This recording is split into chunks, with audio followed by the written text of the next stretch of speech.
So we've done the obvious bits of regulation now. We've really calmed the body, we've anchored ourselves, we've allowed ourselves to be with what is, which really is absolutely key.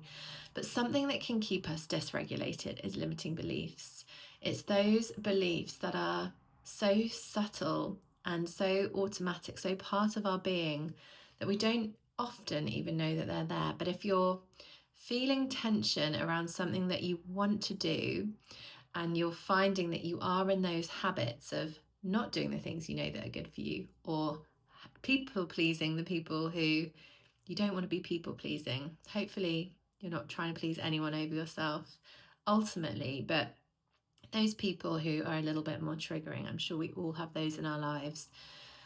And really, what's keeping you stuck in the dysregulation there, it is those beliefs about yourself, which are not true, but our bodies, our younger selves, took them on as truths.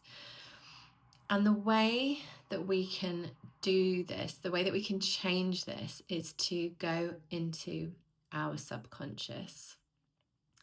So I'm going to talk you through an exercise which I do with all of my clients, all of my groups. I come back to again and again for myself. It's so useful, and it really is transformative. So I'm just going to tell you what to do rather than talking through a whole exercise of it and allowing you to do it right now. We are going to do it in our Ignite Your Feminine Edge workshop in more detail.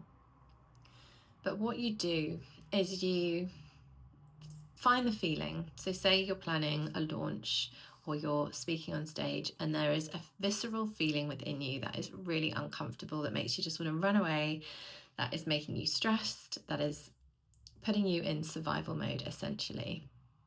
Now, what your body is telling you, what even your inner critic is doing, is signaling that you're not safe. You don't know this situation is safe. Your point of reference is that you doing this is not safe, and that is a very primal thing. So the first thing to do is just to acknowledge that your body's working for you, not against you. Even that inner critic, they are very scared of something.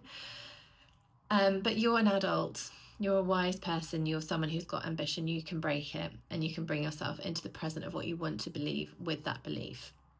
So the first thing to do is just to recognize the feeling. You don't even have to name it, you don't have to understand it, and sit with that feeling.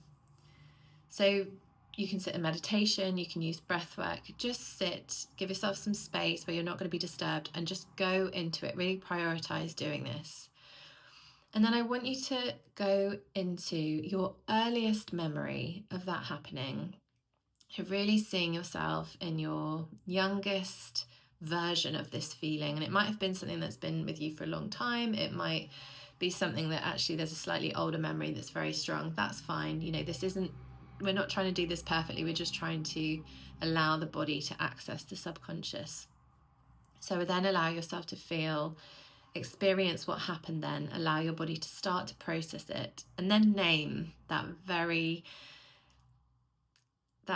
most vulnerable core belief that in this memory, in this version of you, in this feeling that you believe about yourself.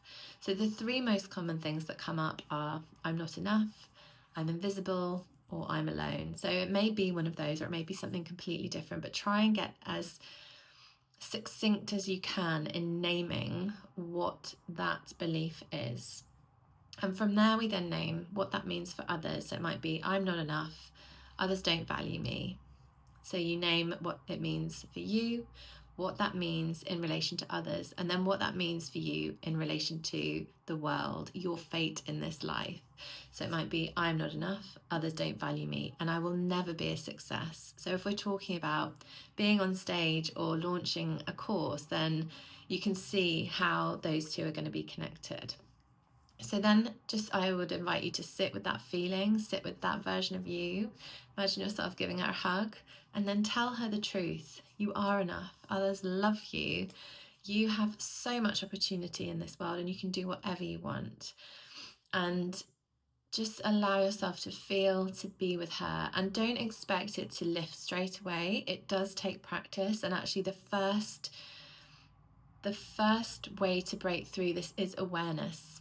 So you can then take this with you and just notice it in your everyday life. And this is where a creation of an affirmation can be really helpful. So, for example, you might see people saying I'm not enough, but it doesn't really resonate. But in this context of you and you understanding yourself, it actually means a lot. So if you're doing some breath work, some meditation, if you're just feeling vulnerable, you just say to yourself, I am enough, or whatever. That new truth is that you are integrating, that you are creating as your undercurrent within you, whatever that is.